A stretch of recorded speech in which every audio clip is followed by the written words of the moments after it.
Hi guys. Welcome. How are you? The Architect of Silence. Episode 18. The New Bluebird. The Architect's Intuition. With the FBI hunting for the Syndicate's safe house, Elias and Chloe focused on Marcus's mind, not his movements. Elias knew Marcus wouldn't use a random location. He would use a building tied to their shared past, the original, pure, uncorrupted dream of their youth. Bluebird. Elias to Chloe. Where would Marcus build a fortress? Not in the shadows. It would be in plain sight, on the edge of the Olympus Tower's influence. A monument to his own distorted genius. Elias and Chloe cross-referenced known syndicate land purchases against old, discarded Bluebird design drafts. They found the link. A recently acquired, unremarkable 10-story office building directly across the street from the Olympus Tower construction site. Chloe. The Aegis building, it's low profile, but it's strategically positioned. It was purchased through 3 layers of clean shell companies 2 months ago. If Marcus is in there, it's not for hiding. It's for observing and disrupting. The infiltration plan. Elias contacted Sarah with the information. The FBI immediately began formulating a siege plan for the Aegis building. Elias knew a frontal assault would fail against Marcus's architectural defenses. Elias. The Aegis building is Marcus's new Bluebird. He reinforced the core with proprietary lightweight concrete, the same material he planned to use for the Olympus Tower. An assault team will be caught in a death trap. I have to go in first. Elias devised a plan for solo, silent infiltration, using his knowledge of his brother's signature flaws. Marcus had a consistent design blind spot. His desire for an architectural signature always trumped security. Elias. Marcus will have built a single, dedicated, high-speed, structural access shaft for his private use. A shaft designed to get him from the core to the roof in seconds. That shaft will be his escape route, and it will be his weakness. Elias's plan. Use the structural integrity of the Olympus Tower construction site to gain access to the Aegis building roof, and from there, penetrate the internal access shaft. The double cross. AI's countermove. As Elias prepared his infiltration gear, Eleanor Vance urgently called him. Eleanor Vance. Elias, I just received an encrypted message from AI. He knows you're going after Marcus. He's offering you a deal. Hand over the evidence that implicates him in the RICO case, and he will sell out Marcus Thorne and give you the blueprints to the Aegis building's weaknesses. This was the ultimate ethical test. AI was offering Elias a clean, swift victory against Marcus, but in exchange, AI would walk free, allowing the head of the Shadow Syndicate to continue his global operations, a compromise of the highest moral order. Elias to Chloe, his voice shaking with anger. He wants me to save my life by sacrificing the world. I won't do it. My revenge was about honesty. The Syndicate is his final lie, and I won't be the one who lets him walk free. Elias destroyed AI's burner phone and accelerated his infiltration.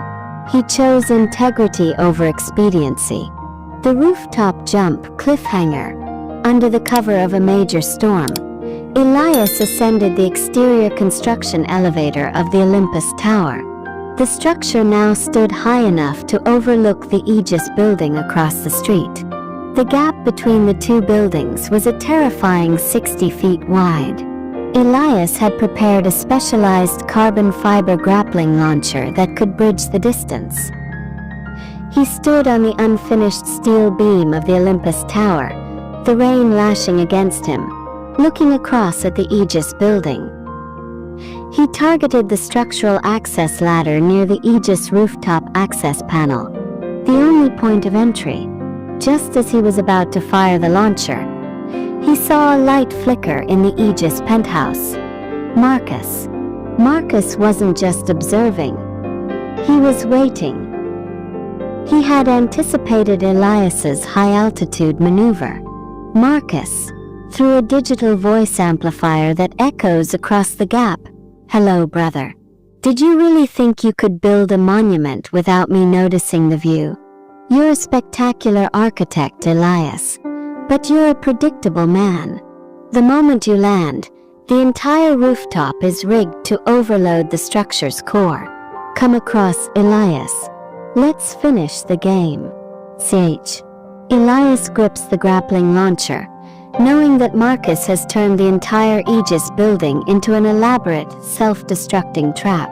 The choice is stark.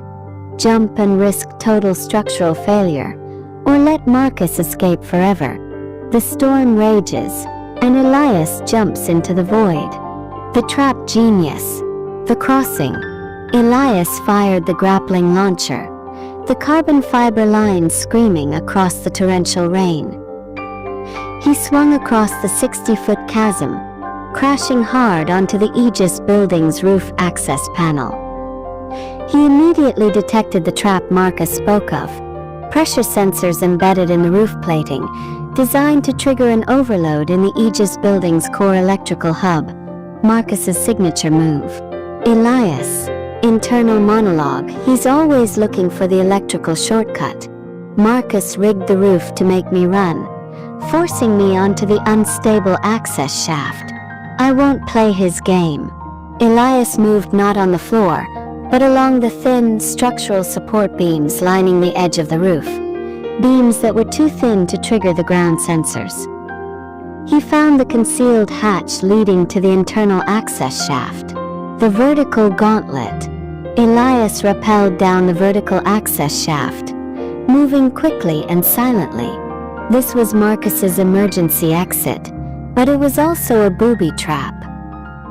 He encountered his first challenge on the 8th floor, a laser grid covering the shaft exit.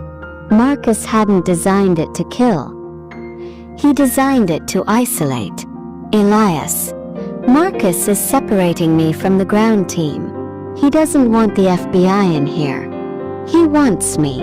Elias, using his intimate knowledge of Marcus's wiring patterns, found the small analog fuse box hidden behind a maintenance access panel, a throwback to the old days when they had to fix their father's shoddy wiring.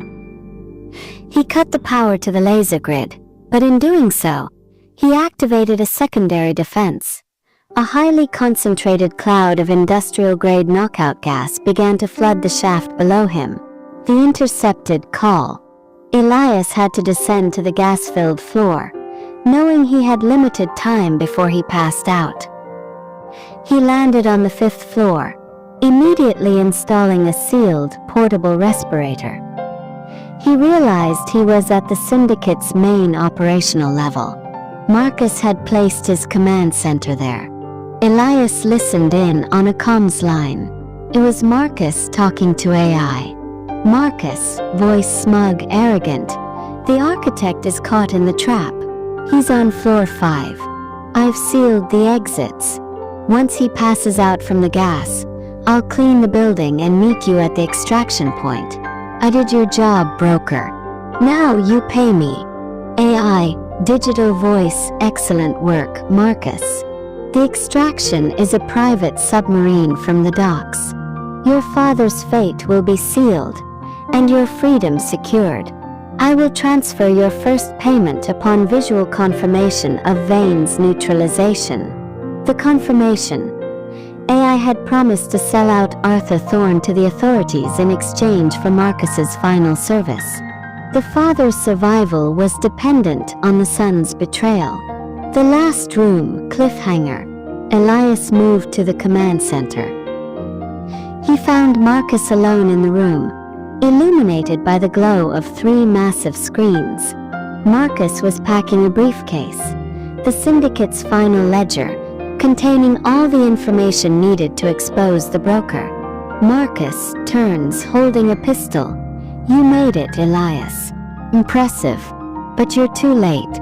I've done everything AI asked, but I'm not going to give him the ledger. I'm going to take the entire syndicate down with me. You taught me the price of a lie, Elias. I'm taking the final one with me. Marcus wasn't just a syndicate operative. He was a disillusioned man planning a final suicidal act of self-redemption. Elias, you're sacrificing yourself for the city. Don't do it, Marcus. You already paid the price. Marcus, the price is freedom, Elias. I'm never going back to prison, but I won't let AI win. If I can't build the pure Bluebird, then no one can. And you, brother, are the only witness. Marcus aims the gun not at Elias, but at the briefcase containing the ledger, poised to destroy the only evidence that could bring down the broker. Sage. Elias lunges as Marcus's finger tightens on the trigger. The gunshot echoes through the silent, gas-filled floor.